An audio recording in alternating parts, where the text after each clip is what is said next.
And now, Gimmick Infringement. Welcome, everybody, to the Gimmick Infringement Podcast. I am Brad Winchester, and with me, as always, is my tag team partner, Tyler McDowell Blanken. Tyler, it's Sunday. It's Dynasty Day. I kind of love doing the predictions and then posting them afterward to see how loud wrong we are. But we also get to talk about a whole bunch of other things, WWE related. I can't wait to ask my question. How are you doing this fine afternoon? I echo everything you said. Dynasty Day, that has a ring to it. And I also love that, Brad, for our health as well. Those are some late nights. And especially to start the week that way. It's just, well, I'm sure one day we will explore those late nights again. But for now, I agree with you. I love the conversation and seeing how correct or incorrect we end up being. I think our audience enjoys it as well. So we do it for the people, Brad.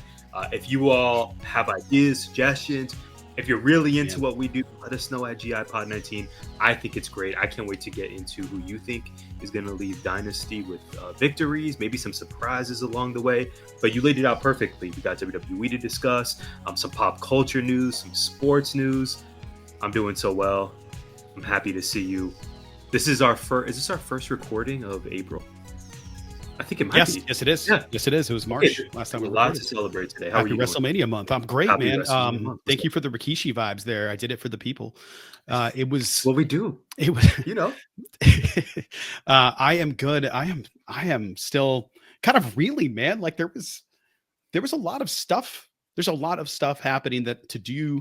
It was a grind this week. It was, it's April, like you said. So it's budget requests and paperwork and dot the I's and cross the T's and submit all the things. I had my evaluation last week. I had a lot of questions. I'm trying to do stuff for something I've never done before. So it's like, what can I ask for? It turns out last year I would like $70,000 worth of equipment was not a request that I should have been asking. This year, I dropped it down quite a bit. And it's all stuff I feel like I have to have, not stuff I'd like to have. So being in that space in the auditorium specifically has been great. Talking to my industry partners for mental and social health.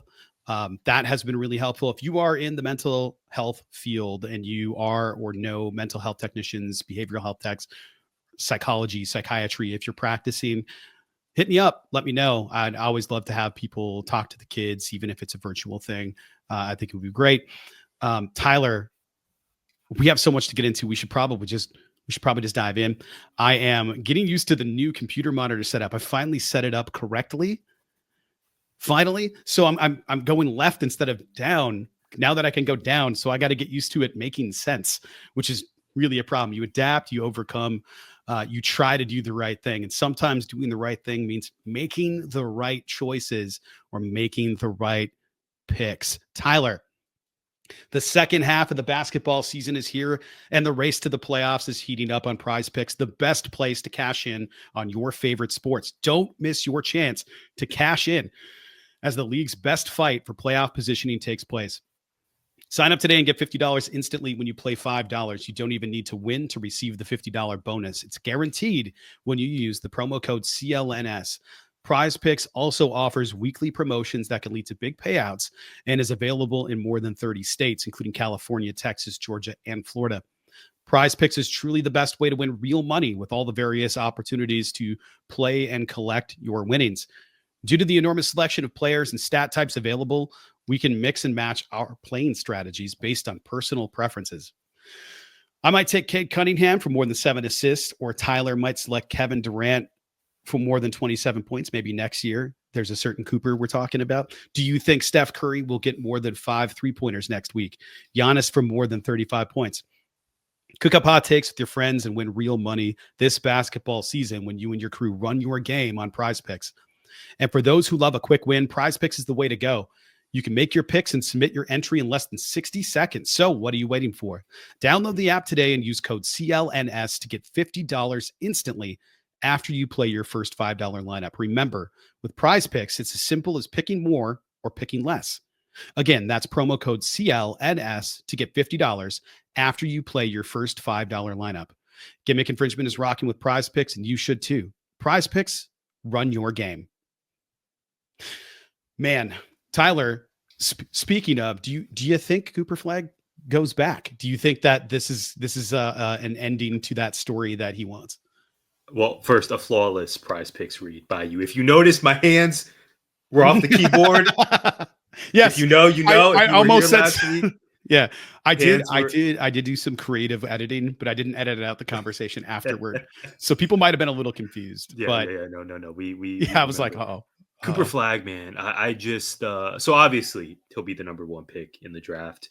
He is phenomenal, and obviously this was at the unfortunate, I was going to say, mercy of our beloved Arizona Wildcats. Although, Brad, I saw this last night. We recorded on Sunday. This happened on Saturday evening. Duke lost to Houston. Just an absolutely shocking way to go out. I thought Duke was going to win that. Me too. Houston is just full of some dogs, man. I think they're going to take down Florida. I know we drop on Monday, so the big game will be tonight. Earlier today, I was watching South Carolina versus UConn. UConn was up. Just so much star power. I tend to be more invested in the women's championship game than the men's these days. It's been that way for a few years now. But that being said, Cooper Flag, I've watched him play multiple times now. The dude is just awesome. And the part that gets me, Brad, is he should be a senior in high school right now. He reclassified to move a year up, and he's the best player in the country. I would say inarguably at this point. I wonder, I mean, Brad, you and I have seen this for the teams you root for and just teams across the league, particularly in the NBA. So much of it comes down to fit. So obviously Cooper Flag, typically how this goes, as we know, is you're the number one pick, you go to the worst team or at least one of the worst teams. Yeah. I wonder just fit wise, where does he go? What does his career look like if he goes to Washington or Brooklyn or Charlotte? Ideally, even though a team can be bad, if they at least have some semblance of an infrastructure or a vision, it could work out. Personally, Pistons. I think playoff. Listen. You have it's the same idea, right? Like last you year, have an incredibly fun team. 1 year later, it's incredible. It's incredible. It's a great story. And I see from our 19 brethren. Shout out to the Baseline NBA podcast. Shout out to Hip to the Games.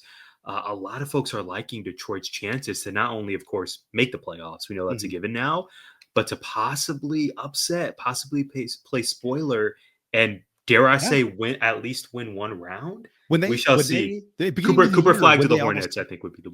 I was going to say I think that's stay in North Carolina. There's some young move. talent there. I think that would be the best case scenario for him. I think early this year when Detroit, I don't think they won, but they lost by like a point or 2 points to the Celtics. I went, wait a second. That wasn't a 30-point blowout. And then they had a couple of those, but they, pun intended, I guess, they rebounded, and then things started turning around a little bit, and now it's awesome. Do I enjoy them getting into fights? I want to say no. I'm not going to. We didn't even talk about that. No, we never got there. I didn't happen that day. It was not. I think it was on. Yeah. It was on Sunday. Okay. Yes. We did. I lied. We did talk about it off air because it was Trap Tail Serendipity. Basketball fight in Arizona at LA Fitness on 51st and Bell. And then it was not Trap Tails, but it was major fight involving the Detroit Pistons. But getting hit with a couple of the players going like bad boys for life on the way out, I was like, yeah, I'm not even mad. I'm all right with this. I kind of want to see the fight in them. I don't want fans to get hurt or be involved ever. But if they're going to start pushing and shoving and doing that kind of stuff and show that they really care, I'm good with it. I don't want to see people get hurt. But if it means like we're going to get testy and we're going to let people know, I'm good with it. I don't want people suspended because then they can't win.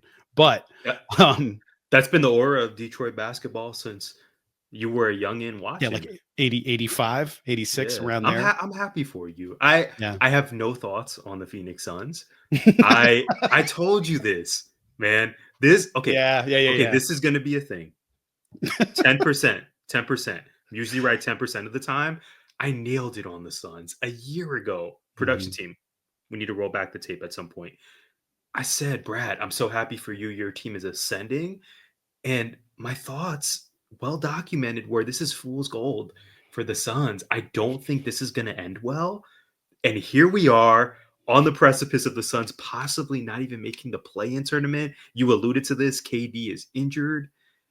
Like, what are we doing here? This is not going to end well. I think we're headed directly to the offseason. Even if the Suns find their way into the play-in, I don't see them making noise.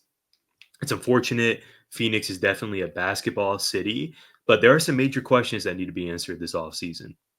Yeah, it's going to be interesting, man. I can't believe I'm invested in basketball again. I'm happy for you. Weird. You deserve that. I'll be rooting for you this postseason. It is hard to watch anything right now. I'm not going to lie about that. It's not just because I'm so busy. It's because I don't have cable. So Tyler, let's get into WWE talk first. Before we start, I do want to point out I have a coffee cup. Shout out to our favorite luchador, Grande Americano. But we had some luchadors on display this week in the WWE, on display, on debut, whatever you want to call it. Big week for the WWE as they finally get out of Europe. And I can actually not get spoilers at 2 p.m. anymore. That'll be great. So super excited for that part, because I'm like, when am I going to watch this? I already know what happened. Why am I watching this thing? So excited to talk about it. So let's talk about it. Tyler, hit me with your question. Yeah. Before I ask you my question, I want to give a big shout out to a multi-time guest, friend of the show, dear friend, Mike Steff.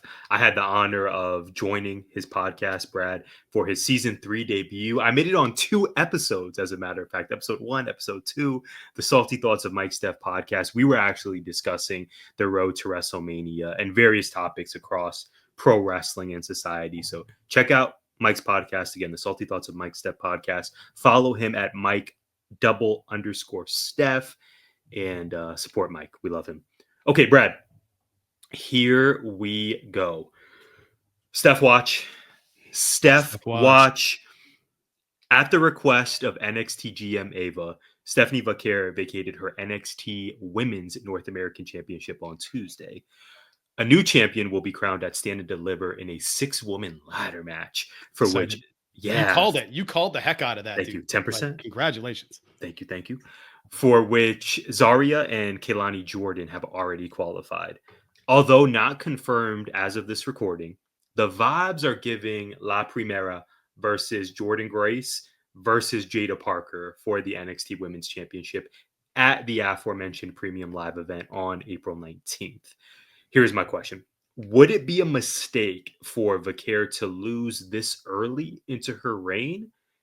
And of her 2 challengers, assumed challengers, Grace and Parker, who do you think is more likely to dethrone the champ? Oh man, I don't know. I really don't know, because they've done stuff in NXT that has been shocking. I don't want to say shocking, but like, whoa, I didn't know that was going to happen. Kehlani, for example. Like we were all like, whoa, I can't believe that happened. We're all so happy for her. Also, nobody saw it coming. When she won the North American. Yes. Yeah, for sure. So I don't know that there's a clear favorite here. I have no idea. Mm-hmm. I have no idea. I can't even make a pick because I have no idea. I don't think there is a more likely. In NXT, I don't think there's ever a more likely. Yeah. Unless it's Obafemi. Unless it's Oba. There are so many triple threat matches for WrestleMania weekend. And again, I'm assuming we're getting Jordynne Grade versus Jaida Parker on NXT TV Tuesday. I don't know that they've marketed it as a number 1 contenders match, but at some point, I think it's going to be announced. I mean, that's silly to say, probably on Tuesday night, that we're getting another triple threat for WrestleMania weekend. I think it's going to be Steph versus Jordynne versus Jaida. It's hard for me to be objective here. We know this. To me, all signs point to Steph retaining, but I think there's a real case, Brad, that Jaida Parker, I initially pegged her in as being the next North American champion. I think at this point, she's bypassed that. Her popularity, how she resonates with the fan base, the Miss Parker chants. I think at this point, she's that rare case of, she's just going to be propelled to the top title. I think she's bypassed being a North American challenger. And if it's going to be Jordynne or Jaida, to me, I think Jada's even surpassed Jordynne as being the next likely NXT Women's Champion. To me, Jordynne Grade is bound for Raw or Yeah. SmackDown Yeah, I agree. this summer. I just don't see her having an NXT title reign. And to your point, Brad, regarding the next ladder match to crown a new North American Women's Champion, you can make a case for any of the presumptive contenders for this. We got Zarya, like you said, we got Kelani Jordan, who had a really fun match against Roxanne Perez. And Zarya, by the way, beat Lash Legend, which was also a really fun match. You can make a case for any of these other potential contenders. Sol Ruka, Lola Vice. I mean, you name the person in the women's division, and you could argue for them being a legit threat. To me, Lola Vice would be the favorite heading into that match, assuming she qualifies. But like you said, Brad, NXT has really leaned into the shock and awe. For example, Right. Ricky Saints, new men's North American champion. He beat Sean Spears. I did not see that coming so soon. I was going to say, shout out to Ricky Saints, man. Ricky Saints strapped up. He's also a North American champion right away. I actually had that in my what did we miss notes because I thought we're probably not going to talk about that. But like, what a cool moment for him. Like they have, and I don't know if it's just because they're that good and because the demand is that high and AEW was that dumb to not do it, or if it's let's stick it to the other company and strap up the transfers right away. Sean Spears obviously had a title, but I don't think of him as an AEW guy. I still think of him as a NXT WWE guy. Even though, he spent his time over as the chairman, which was a great gimmick. Fire entrance, by the way. One of the best entrances of all time. We didn't talk about that enough during his AEW Not tenure. at all. Fire entrance. Such a good entrance. Oh man, chills. It's Ethan Page right away. Ricky Saints pretty much right away. Sean Spears not right away, but he has it. So I just feel like these transfers are coming in, and then there's the other guys. There's Penta and Ray Phoenix. Shout out to Ray Phoenix. Great debut. Nathan Frazier, dude, like that was awesome. A fun match. Nathan Frazier. Nathan Frazier and Axiom, wow. the artist known as Fraxium. Yes. Amazing NXT tag title run. Yeah. I've been blown away. I feel like the breakup is inevitable at some point. We keep getting teases on NXT TV, but I agree with you. Once I saw that Frazier was in the ring and this was setting up for Ray Phoenix's long-awaited debut, I thought, oh my gosh, what a great way to open SmackDown. You got CM Punk, the hometown hero, is back. And then what's the first match? We're giving you, but certified banger. We're blessing you. Wow, we're blessing you. It's incredible. With Phoenix versus Frazier. What a great opponent to showcase Phoenix. But it also made me go like, this is WWE recognizing that, man. Triple H, bless you, sir, for acknowledging that good wrestling can still be in the WWE, and not just let's just do the formulaic thing. Let's do the. No, they just put out a great match. It didn't have a story going into it. It was just awesome match. It was just really good. And the commentary team really laid into he's been trained by Seth Rollins, all of this stuff. So when he did the flip off the top rope and landed, two thoughts. Wow, he looked almost identical to Seth. He just had lighter hair. Well, entirely lighter hair, not partially lighter hair.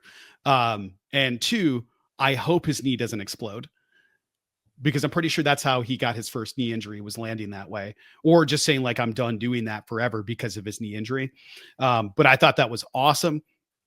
People I saw were like dogging him for that dive because his feet or his knees caught the rope on the way out. The speed at which he hit that rope and headed toward that opening was Darby-like.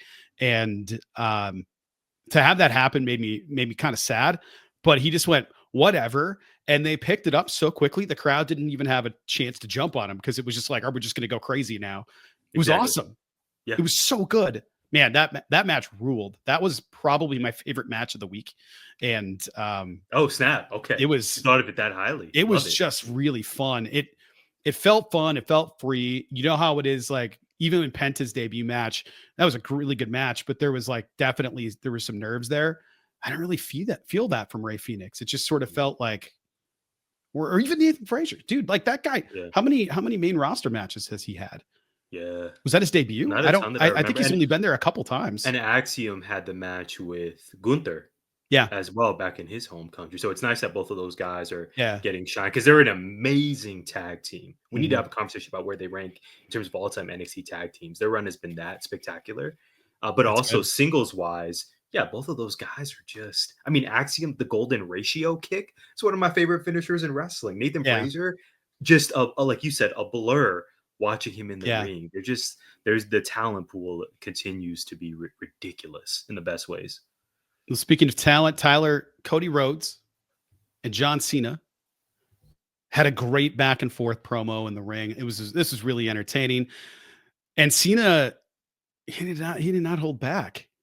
And what I loved about it was neither did Cody Rhodes. They had basically all said the same thing that the fans have been saying. I thought Cena was number one when he wears the hat and he goes in clean shaven and stuff. That's Cena. If you would have told me that was a clip from like 8 or 9 years ago, I would have believed you.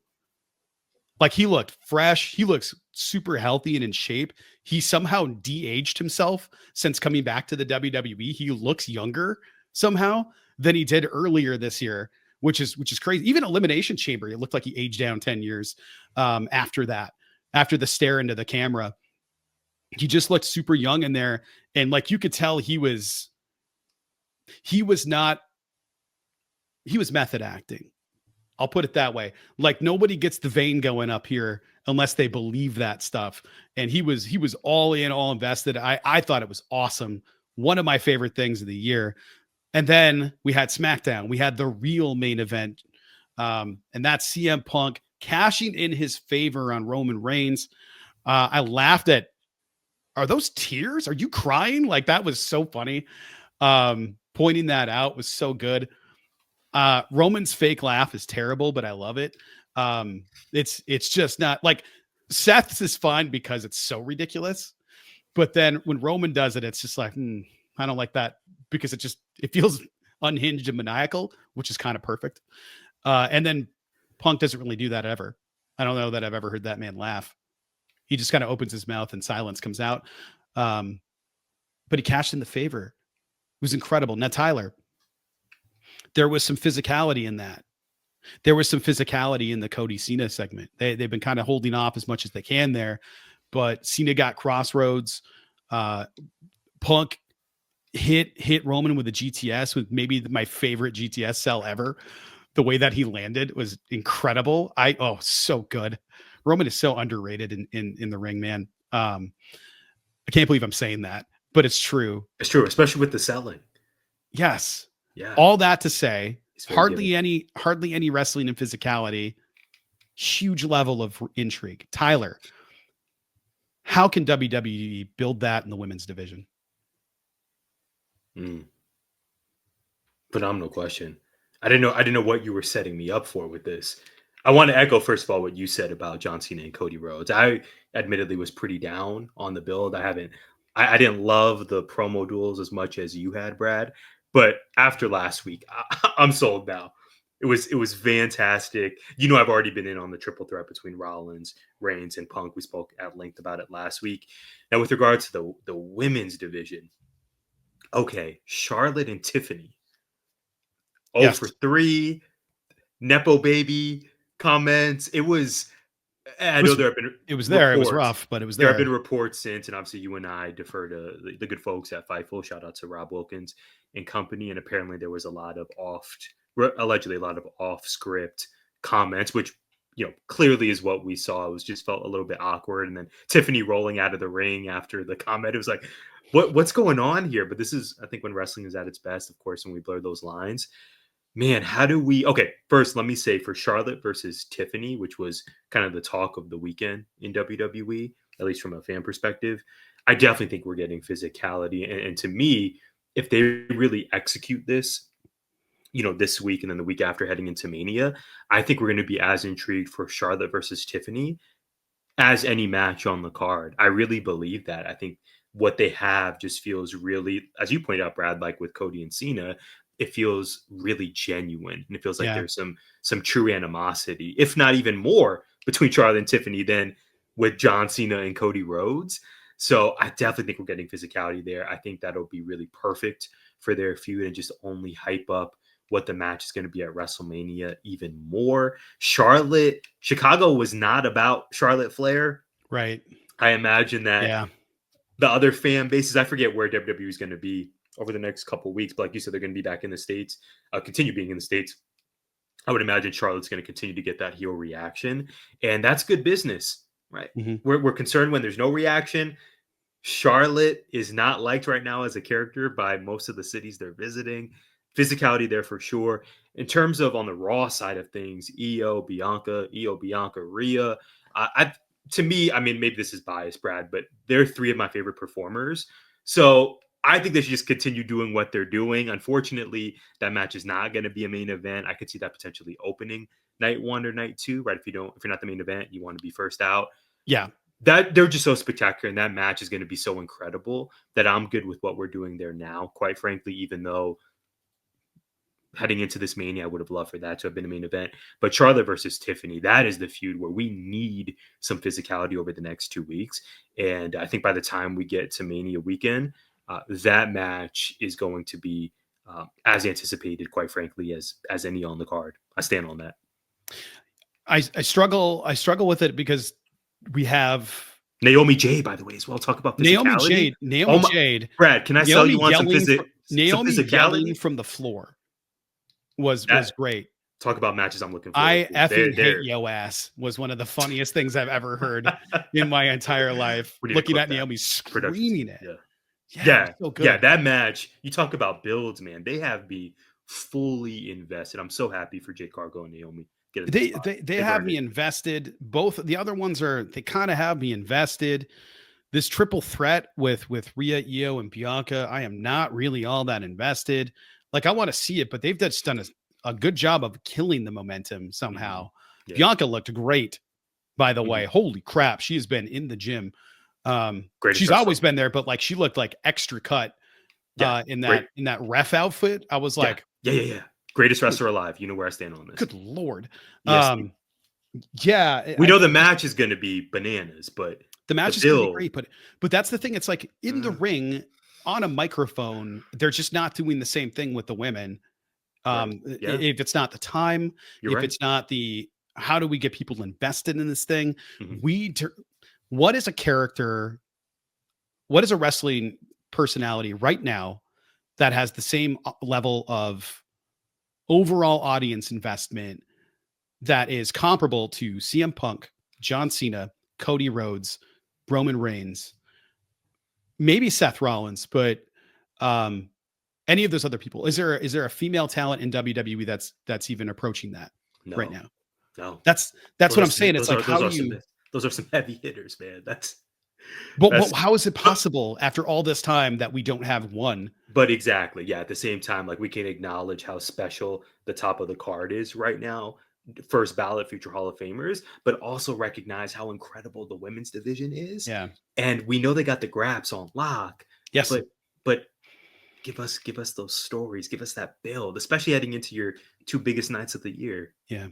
I can't tell if it's the audience just not buying into women's wrestling, which or the stories of women's wrestling in particular. We're getting Evolution too. I know you saw those rumors as well. Evolution. Yes. Let's go. Yes. Now I think the audience is totally invested in women's wrestling. Don't get me wrong there, but there's no, honestly, this is going to sound like a crazy comp, but they don't have a Toni Storm right now.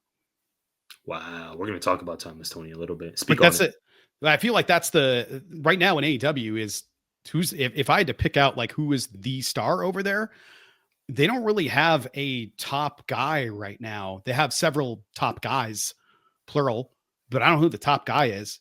They have but one person at the top right now. Even Mercedes, people aren't nearly as invested as they are in Toni Storm. I just think Toni Storm is just here and everybody else is a tier below. Mm-hmm. Mox is great, but he's not. People aren't nearly as invested in Jon Moxley as they used to be. He hasn't really changed anything up, which I don't necessarily know you have to, but it's like a lot of, we'll get in there, we'll bite, I'll take some hits, I'll roll outside, I'll go back inside, I'll roll back outside, I'll go to the top rope, fake, throw you down, go back in, nefarious thing, back outside, hit with some tool, back inside, pin, the game over. Like, it's just sort of the same thing, rinse, repeat. which sucks because it's always really good. And I think seeing that really good over and over again, people start going like, "Oh, that's really good," but I've seen it. And with the women, there's so much we haven't seen. It's still new. I feel we've got 100 years of male wrestling, and the women's division didn't really start back up again for maybe 15 years ago, 16 years ago, something like that. Hasn't been that long. It's 2025, and we were doing pudding matches in like 2005. So I'm staring at the Sasha Bailey Takeover Brooklyn. Is that 14 poster that I have? The font is too small for my eyes. 20. I don't want to lie to you. Like it's too small. I think it was 2015. I'm gonna look that up. Unless you're looking it up right now. Yeah, I'm trying right now. Okay, and fantastic. It was either 14 or 15. Wait, sure. Yeah, 15. Let's see. Maybe not. Maybe I'm wrong. Hold on. We got to make larger text on these posters, by the way. Yeah, it was. Wow, this is really intriguing audio for people. Great really good stuff. Yeah, really good stuff. Right I don't know, but it was around 2015. So it's we're talking about 10 years compared to stuff where we're still talking about like The Rock is involved, right? The Rock debuted in 96. And before that, we had everybody else. Hulk Hogan was the 80s. So if we're talking WWE, go back before that, you got Ric Flair, you got the American Dream, not the American Nightmare. You got Dusty Rhodes, you got you have Jimmy Superfly Snuka, and you have a lot of people committing crimes and stuff, but we had a lot of people doing really cool in-ring work. We had awesome tag teams. We had the Rock and Roll Express, the Midnight Express. We had all these people. And then you had Bret Hart after Hogan in between that weird time, that transition time into the Attitude Era. You have all this. What did you have for women at that time in the WWE or in America where people were paying attention? Alundra Blaze. I think that's the end of my list. Right? Like there's not a lot. Medusa, but that was, that name because of what she did with the title on WCW, which killed women's wrestling for 20 years. So it's, why is it still that we're watching them have to climb uphill? And I don't think it's anything that the WWE is necessarily doing wrong. I just can't figure out what the block is. I just really want to feel that way about a women's match or a women's story. The way that I'm like sitting there going, who's going to get the one up here? Like gripping my seat during this promo battle going like, I don't know what they're going to say here. Not alone for both men's matches. I mean, both are just sizzling right now because Charlotte will get in the ring and she's great. And she'll get on the mic and she's great, but I'm not like Tiffany hasn't done nearly enough yet for me to be buying in that she's like going to one up Charlotte freaking Flair. Right. And hopefully I can say where we are on this one collectively. We're intrigued by Charlotte versus Tiffany now. Yep. Because we like to be messy sometimes. Yeah. And so, what ignited this feud is just out of the ignited this feud is out of the ring mess, gossip. It's not the actual stories that we're seeing with Cena versus Rhodes and then with that triple threat Punk, Reigns, Rollins, which is all largely based on, it's some out of the ring, speculation. Ooh, they said that you took money from a billionaire's son, but it's in large part based on in-ring story, the wrestlers themselves, not just, we're invested now because they brought up some dirt. There's a clear distinction between what we're seeing on screen. And I wonder if a lot of that is bleeding over because of the pressures that women face in the locker room with other women compared to what the men have to overcome. And obviously men have the same kinds of like physicality and physical appearance expectations. You can't go out there and look a certain way. It's wrestling. You have to have this certain look. But with women, I think societally and in the business, there's probably just an additional layer of pressure, and maybe it's just a little bit more cutthroat, and maybe these things get said and tempers flare because everybody's just trying to survive and keep their spots. But we don't know what happens back there. We're just speculating here. We have no idea. Tyler and I have been open about that forever. What we do know is we really want to see the women shine. We want everybody to get to come to the table and eat, but we really, really, really want to see some great storytelling happening, especially with the women, because the guys are knocking it out of the park right now. Kind of all across the WWE. It's not perfect in spots.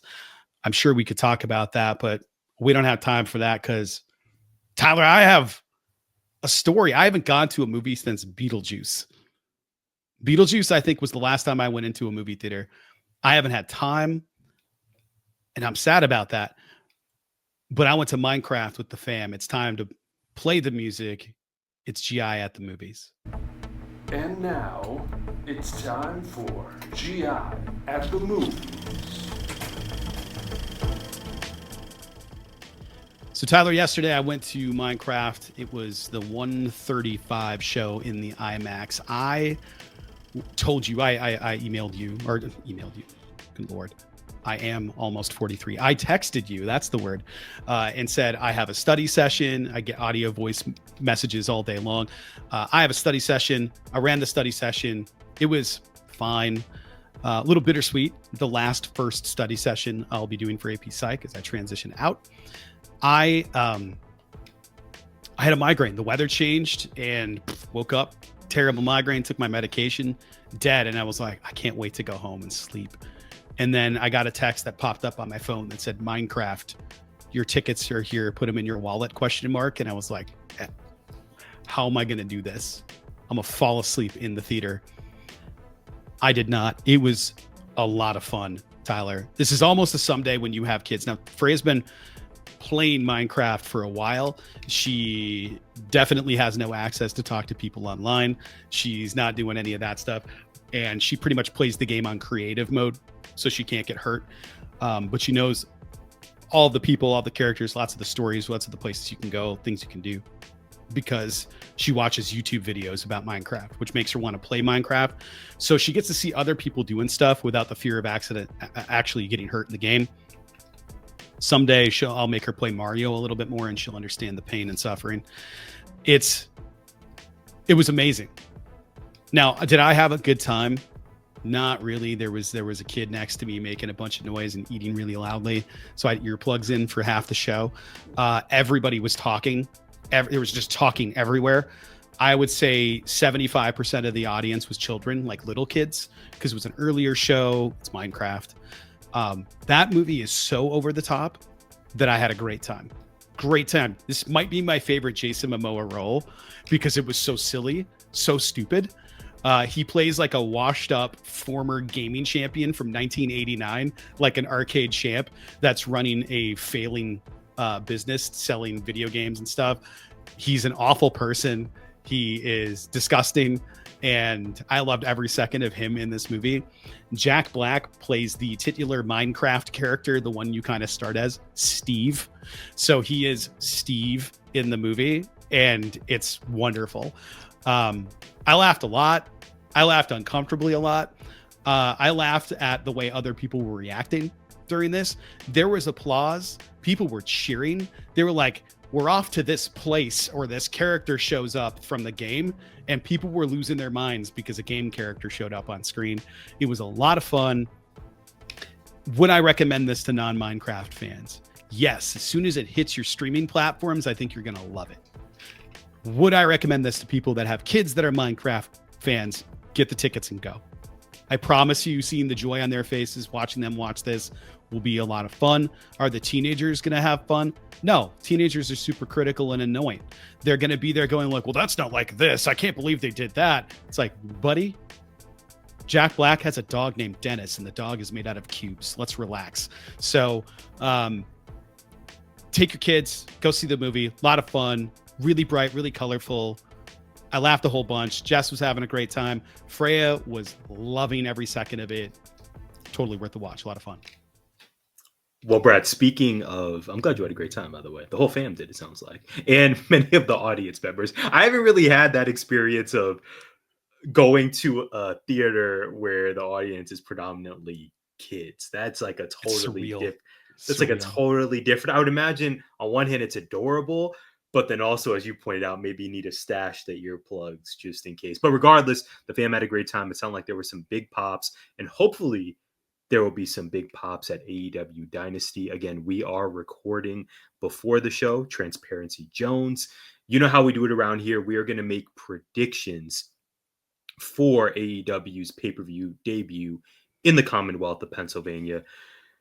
Brad, I think we should get right into it. Do you want to start with 0 Hour? Sure, let's roll. Fantastic. By the way, shout out to my pops. My dad asked me, can we call it 0 Hour if the pre-show is 90 minutes? Have you ever thought about that? 0 hours. That sounds like my dad, right? Yeah, pretty spot on for him. I told him. I love that, man. Thank you. I do too. I promised him I would mention it on the show. So I think he's on to something there. Okay. Regardless, 0 Hour. We have Nick Wayne and crew, the tag team comprised of Action Andretti and Leo Rush, Brad's favorite tag team right now. I'm telling you, Brad, we need to pop up at Double or Nothing with those inflatable vests. We're getting searched. I'm being partially facetious, but I'm actually I see a lot of promise in these two guys. But regardless, Nick Wayne and crew versus AR Fox and Top Flight in trios action. Who you got? I mean,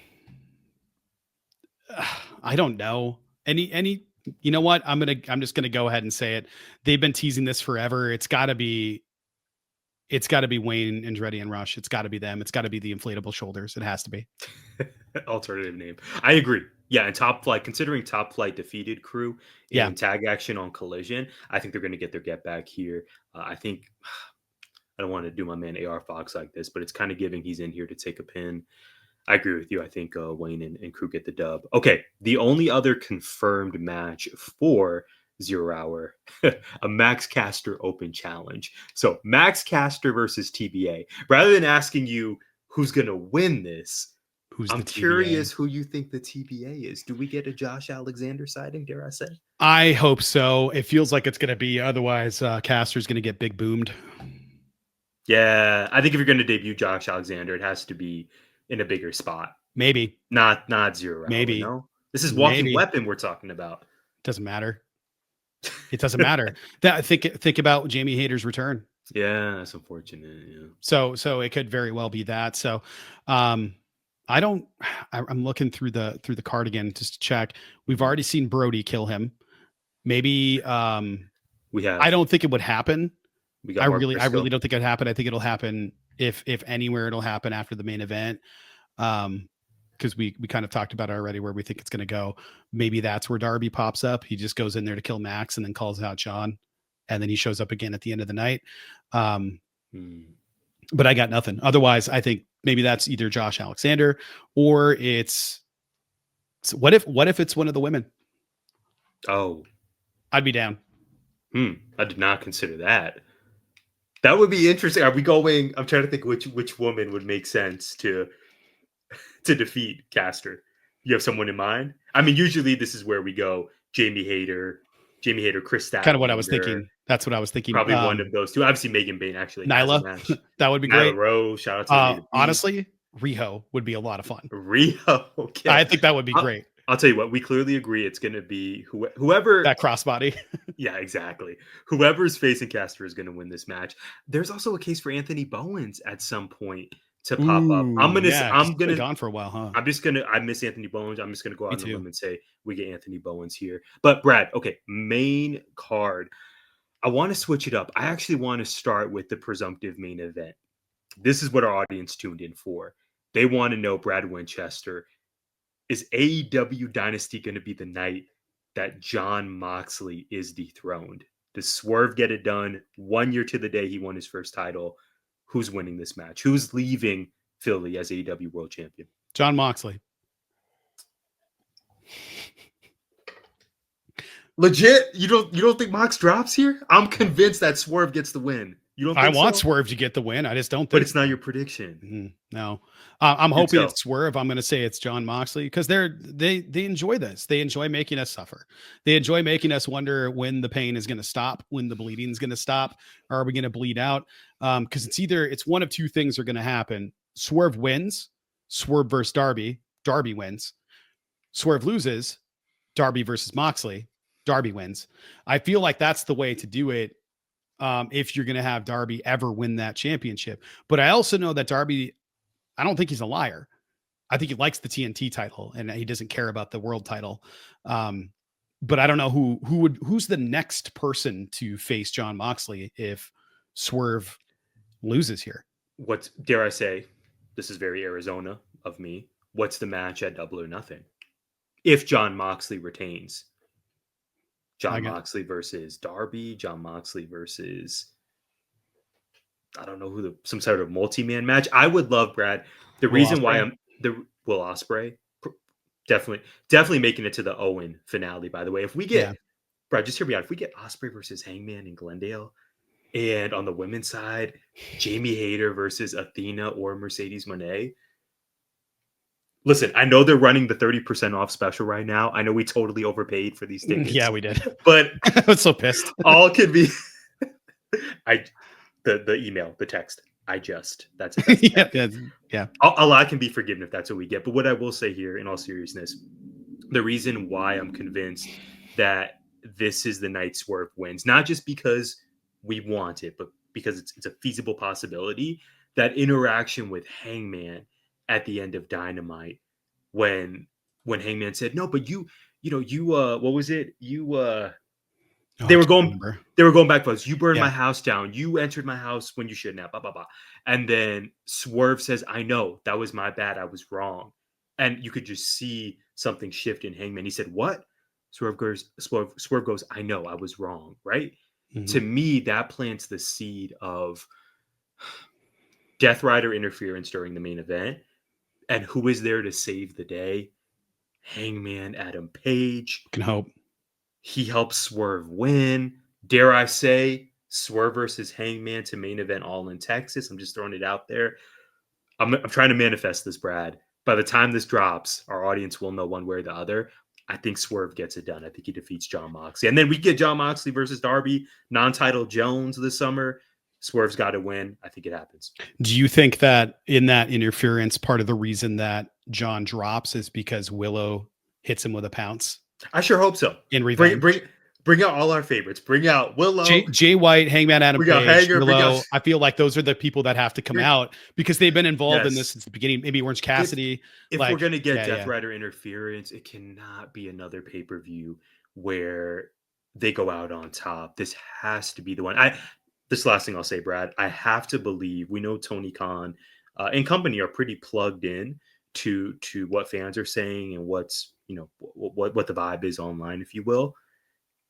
They have to know just last month at Revolution, Cope versus Mox, the way that ended. Granted, we got Swerve doing his Miles Morales impression, attacking Mox at the end. So some fan service, but they have to know the way that match ended. Death Rider interference, Mox on top, was wholly unpopular amongst the fan base. Do they really want to set themselves up for a similar outcome again at Dynasty, which admittedly not as strong of a card as Revolution? There's no Hollywood ending on Dynasty. Right. The triple threat, which we'll talk about, is going to be fantastic. There's some good stuff on Storm. Stuff. Yeah. But in terms of comparing Revolution to Dynasty, I don't know that you can get away with having an unsatisfactory finish to this particular show. You have a home run waiting, a guaranteed layup of Swerve going over on Mox.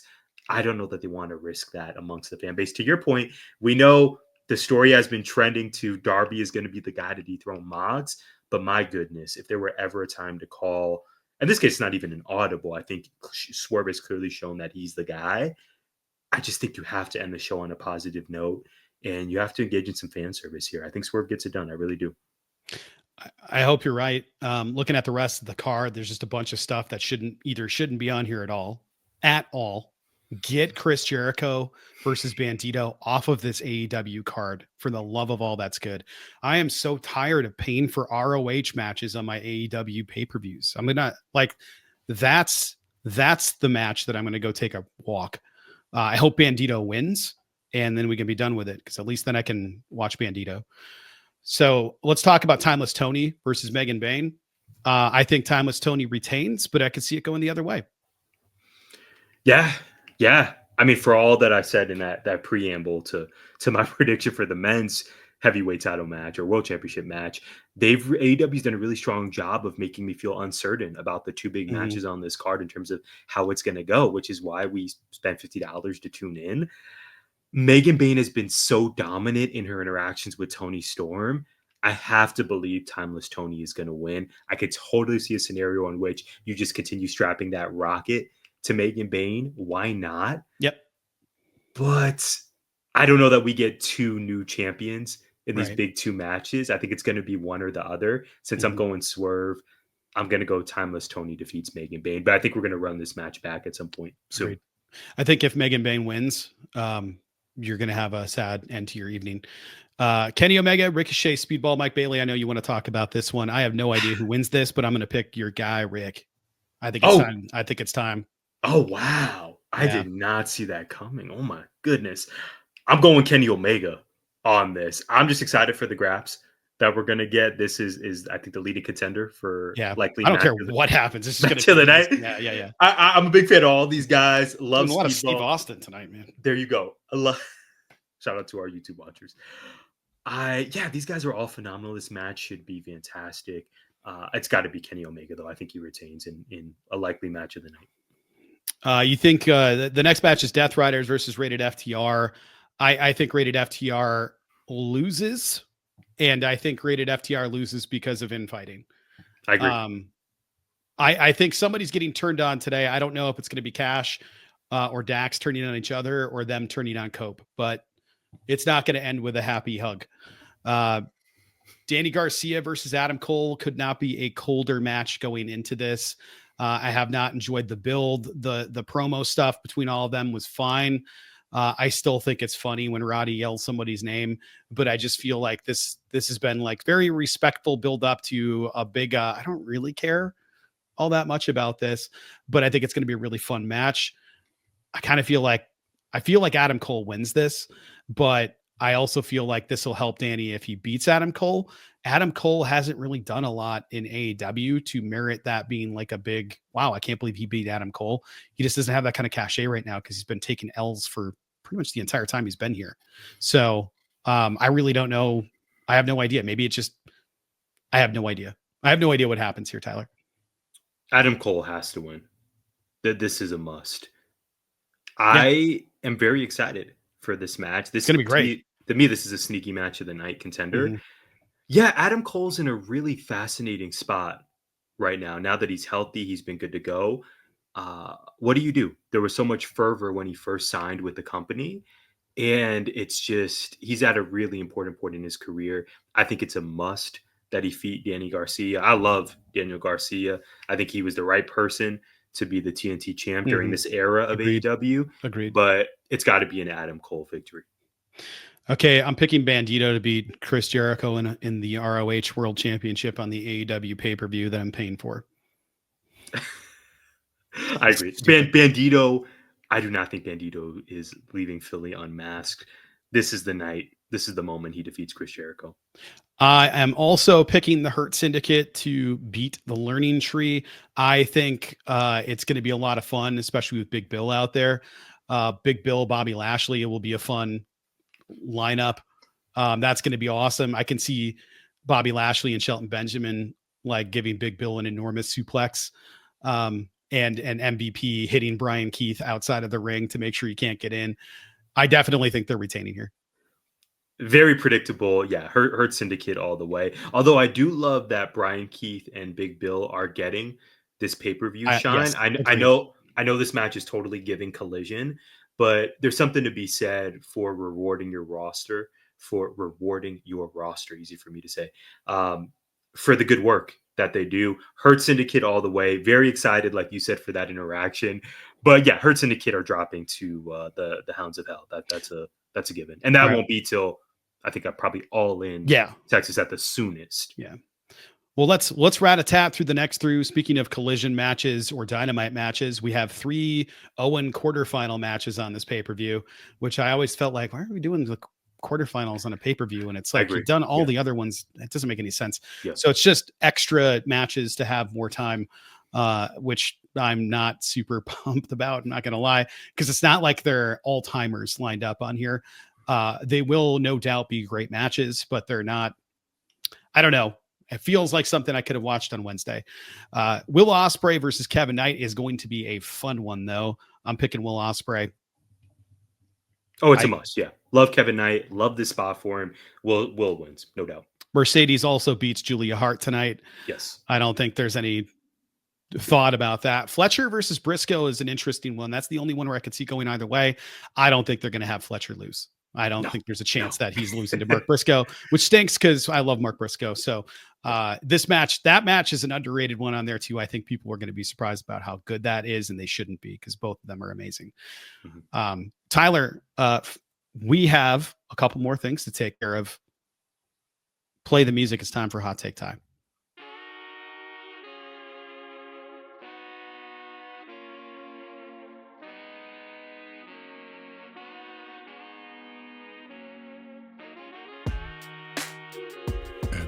It's time for Hot Take Time.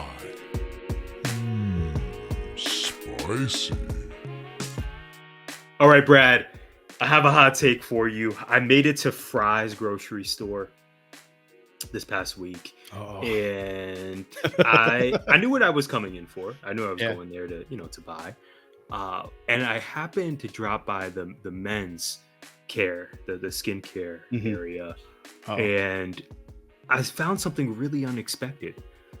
Jake Paul has a fragrance and skincare line. Did you know this? I did. I saw it as well. I think at Fry's. That's how I found out. W by Jake Paul. He made it. He infiltrated our Fry's skincare section. So obviously, if you're hearing or watching this, you probably know who Jake Paul is. If not, quick summary. He's an influencer, pro boxer. Let's be real, multi-millionaire at this point. That being said, Brad, hot take for you. This W line, making it into Fry's, is the most impressive accomplishment of his career. Who says you work with children every day, Brad?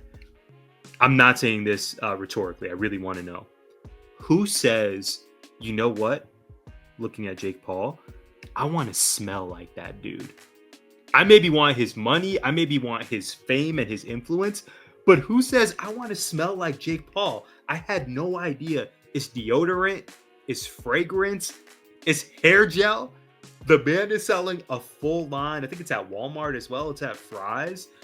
To me, the way that he has finessed himself into a whole skincare company, and presumably there are people, young men across the country who are buying this. I think it's unquestionably the most impressive accomplishment of his career. What say you? I am trying to figure out what year it was. It was 2017. So 2017 was the year where Jake and Logan Paul did the Japan video that really ultimately changed things for this dude. I think I legitimately believe that he grew from this and like realized his mistake, and he's done some stupid stuff along the way since then, but nothing like that. That was egregious. And I don't think there's a lot of people that, well, I shouldn't say people that know it probably have gone, yeah, I'm done with this dude forever. But he's grown from it. The kids that are in high school now were only about 9 or 10 years old or less when that happened. 2017 doesn't feel like a long time ago to me, but it's 8 years ago.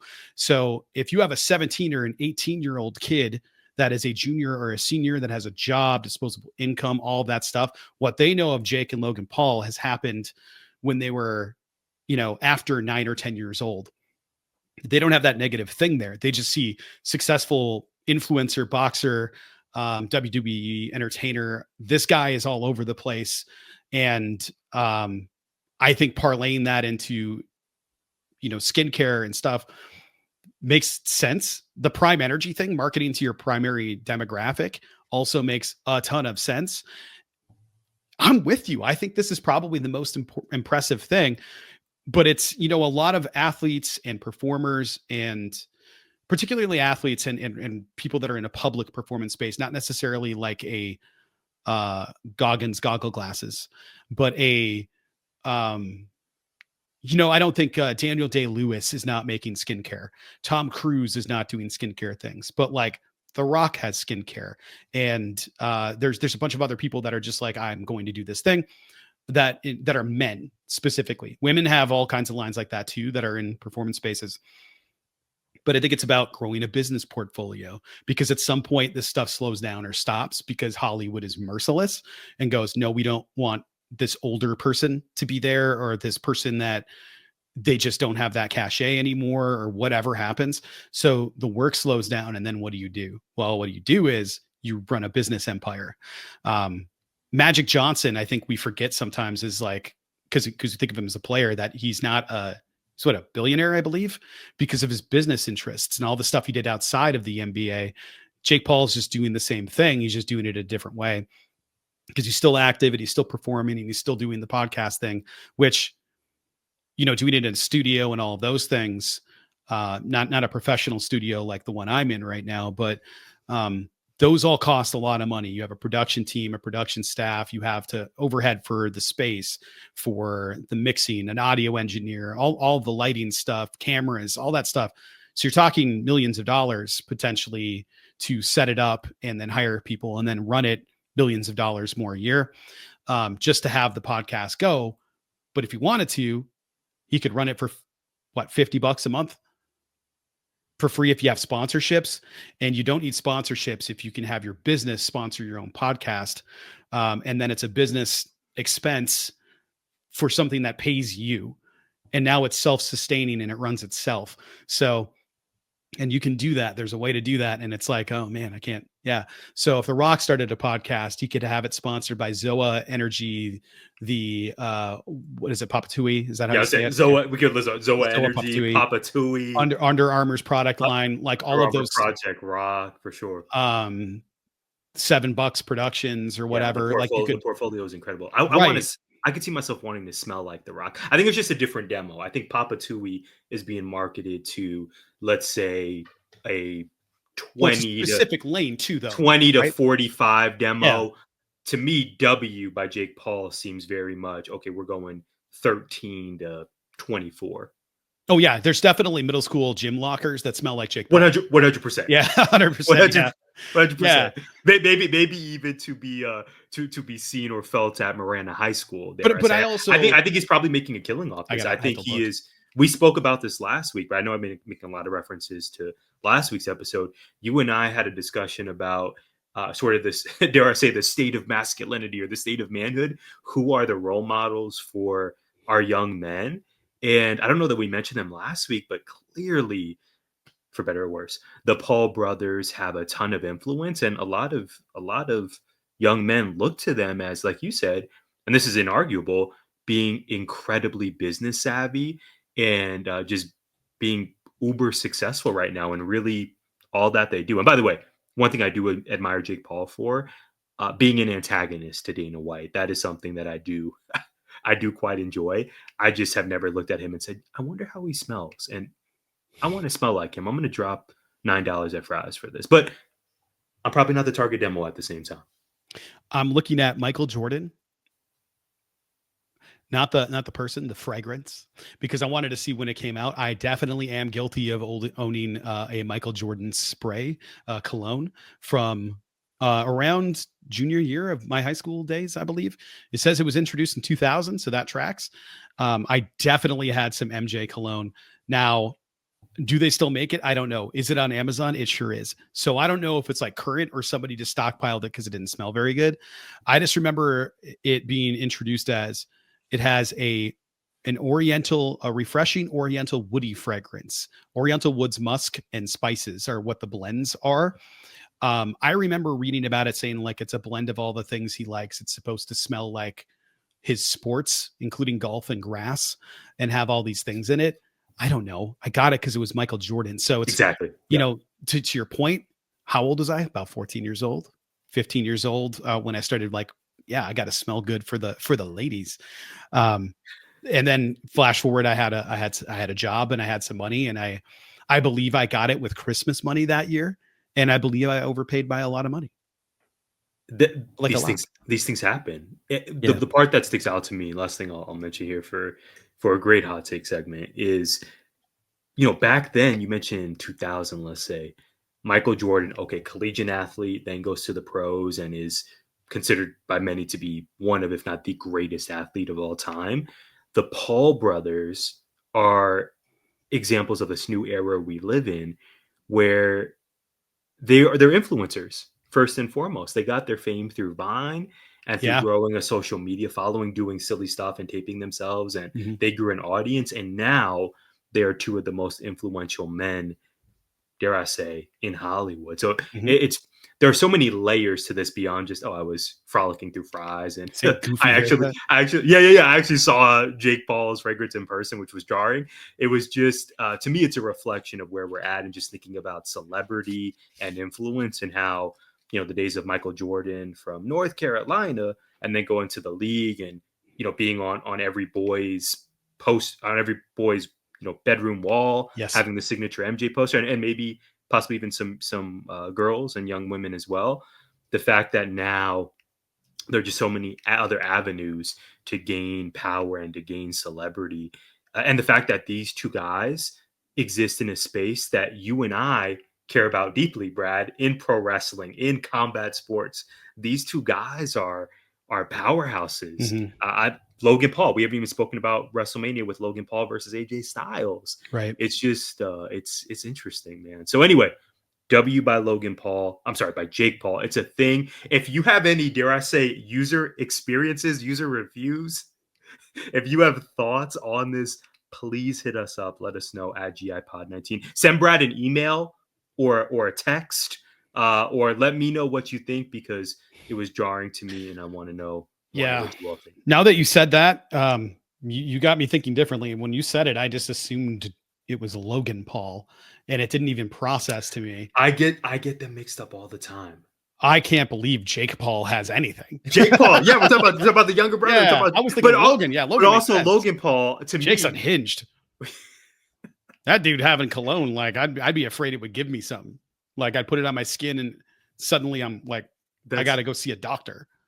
That's hilarious. I have nothing better to add to that. Like, what is it? Bug spray? Like, I don't. The bug spray is crazy. The Paul. I think. Okay. One more. 100% DEET. I think that's crazy. I think I'm still scarred from my prime experience drinking Logan Paul's beverage. The fruit punch, the marketing, all of it is awesome. But Brad, I then, at the same fries, I bought it, I sipped it, and I said, "Oh my gosh, this is like pool water meets something else that doesn't taste good." I think it was like cough medicine, is what I said on air. You did. I think I'm still scarred from that. Do I want to give the Paul brothers another chance? I don't think so, but I'm not. I think prime, I'm sort of in that target demo, but W by Jake Paul, I am not. Let us know what you think. As always, I put out a disclaimer to our audience. If I'm tripping, let me know. If someone in your life has purchased this, hit us up. Let us know what you think. And I always enjoy your commentary, Brad. Yeah, two different guys, two different brothers, both uber successful. One sells pool water, the other sells men's care products now. This is true. Yeah, it makes sense. Tyler, what did we miss? Yeah, was that the longest hot take segment we've ever had? Maybe, but it was awesome. Okay, very good. It might be my favorite. Good. What did we miss? I have several notes here. We'll stick with wrestling. TNA. Rebellion later this month from the USC campus. It is coming together very predictably, Brad. I've warned us of this. Masha Slamovich versus Tessa Blanchard for the Knockouts Championship is happening. I absolutely think Tessa is winning this, and then I'm sure we'll have conversations from there. Yep. We have the Nemeth brothers versus the Hardys in tag team action. Ultimate X is happening. The combatants will be Moose defending his title versus El Hijo del Vikingo versus Matt Cardona versus Leon Slater. For the men's world title match, we have Joe Hendry, speaking of triple threats, versus Ethan Page. And then versus Frankie Kazarian. Yes, that's the match. I think TNA, I just want to say this quickly. I think TNA is in a really fascinating spot of you're bringing in these people with name ID. Some are contracted talent to the roster. Some are maybe one-offs. But who are the young stars they're building? That was the charm originally with TNA 20 years ago, is you had an AJ Styles. You had various people who were new, who the company was being built around. I wonder, heading into Rebellion, and after what this is going to look like. Does Leon Slater leave Ultimate X with the title? I don't think that happens quite yet. On the women's side, are you going to invest in Masha Slamovich? Is Tessa going to dethrone her? The world title scene, Joe Hendry is your dude for sure. But who are the other viable challengers for him? I don't think Joe Hendry is losing, by the way. I have many questions about TNA. Not to mention, Brad, we did not speak about this. Gail Kim being fired seems like a choice. One of my childhood crushes, Gail Everybody's Kim. upset about it too. It's hard for me to be objective, but yeah, like you said, she has a huge approval rating, it seems, with the locker room. And TNA I'm really eager to see what they do heading into Q2 and Q3 of this year, because they had a lot of goodwill amongst wrestling fans. I wonder what the fallout is going to be of some of these decisions and just how they're maneuvering through their roster. We shall see. Okay, very quickly. Adia Barnes, now the former Arizona women's basketball coach. This is another case, Brad, of it was good until it wasn't. The University of Arizona alumna is taking her talents to SMU. She has officially left U of A. We'll see what happens. I can't remember an offseason in which there were vacancies for U of A's women's coaching job, ASU, GCU, and NAU. They will all have new coaches heading into next year. And a lot of the talent hit the transfer portal. And basically the 90% of Arizona's roster is gone. So this is going to be crazy. It's going to be a total rebuild job. We shall check in on Erica Day and see if she's doing all right. Shout out for women's hoops coverage, especially in Arizona. Follow at Erica with a K, Lee, Lea Day. She's fantastic. And yeah, I agree with you that we gotta track what's going on there. Sticking with women's hoops first, UConn. I have it confirmed here, won the national championship against South Carolina. Again, amazing game, or at least amazing first half that I saw.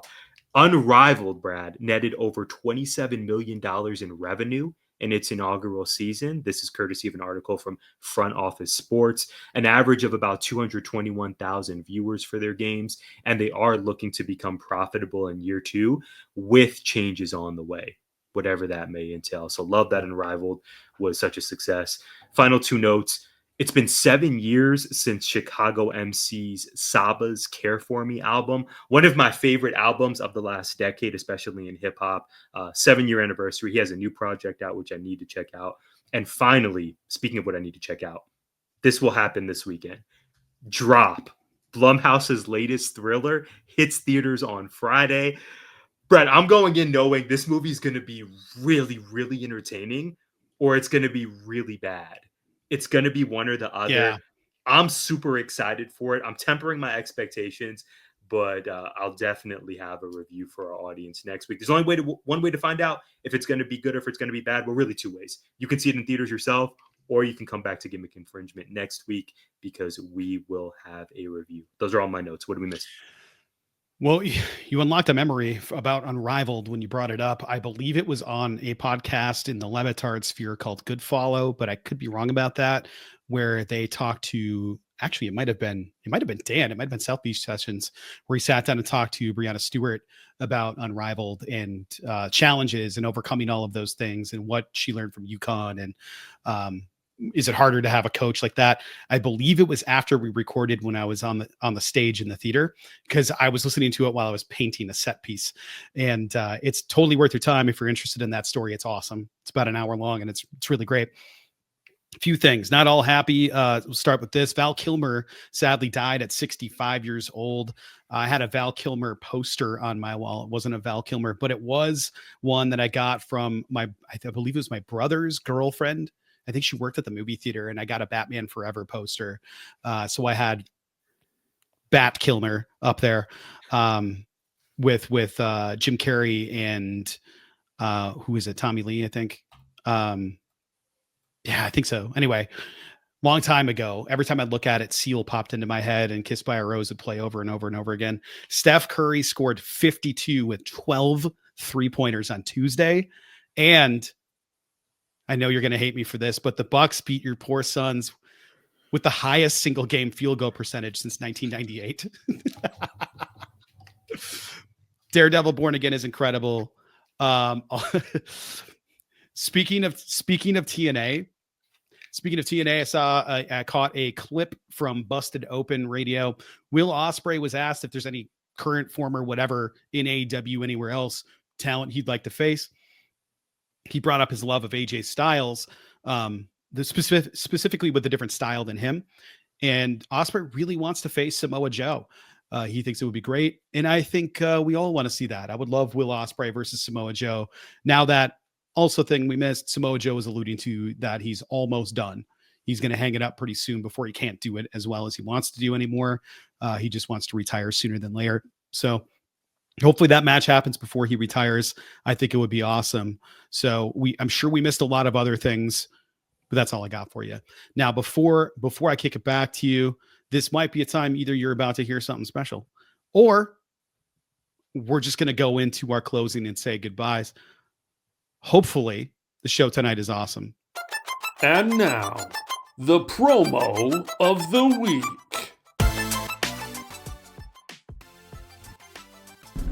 Yo, what up, people?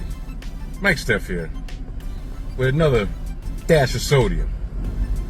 Call this extra Lowry's, if you will. Just had to get on here and vent. So, I don't know if you can tell, but I just came back from my marathon session of doing a Broadway on the treadmill. You know, my little workout for work. So I'm driving back home to get ready to go to the shoe job. Long story short, the question at hand is this. Why can't people mind their motherfucking business? If it doesn't concern you, mind your business. Everything doesn't need to be spoken on. If somebody's doing something that you might not agree with, button it up. If somebody's doing something, matter of fact, here's the situation. So I'm in the car and I'm driving on this avenue, and normally this avenue has a green light and then it has a turn signal, right? So they're doing construction, but regardless, there's a turn signal for a reason, because there's traffic coming from the opposite way if you do not wait for the turn signal, but neither here or there. So I'm waiting at the light. I see the green light, but I'm waiting for the turn signal.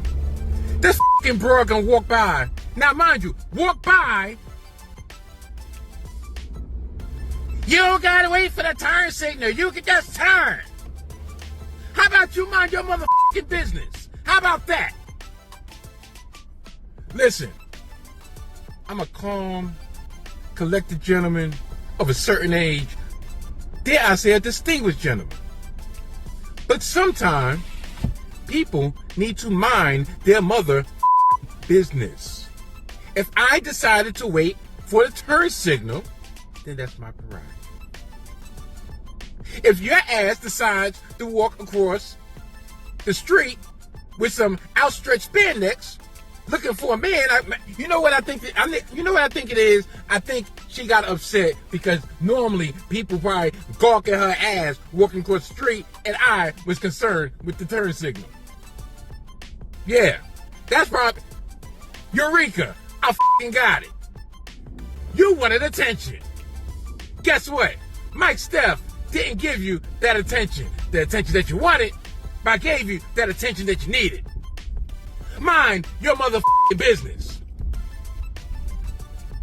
I sure hope so, Brad. This was an awesome episode. I'm thinking of now The Miz and Carmelo Hayes in my head, that backstage segment from SmackDown. We got to talk about those two at some point. And what's going on with Melo? How do we need a Melo vibe check?